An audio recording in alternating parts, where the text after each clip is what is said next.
Assalamualaikum warahmatullahi wabarakatuh. Hadis puasa sebagai perisai dari api neraka. Rasulullah SAW bersabda, puasa adalah perisai yang melindungi seseorang daripada api neraka. Hadis riwayat Ahmad dan Ibnu Majah. Pengajaran hadis, puasa mendidik jiwa untuk bersabar dan menjauhi maksiat. Orang yang berpuasa dengan ikhlas akan mendapat perlindungan dari azab neraka.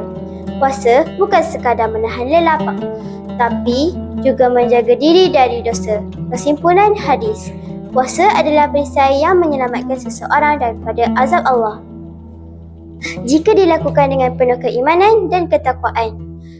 Sekian, wabillahi taufiq wal hidayah. Wassalamualaikum warahmatullahi wabarakatuh.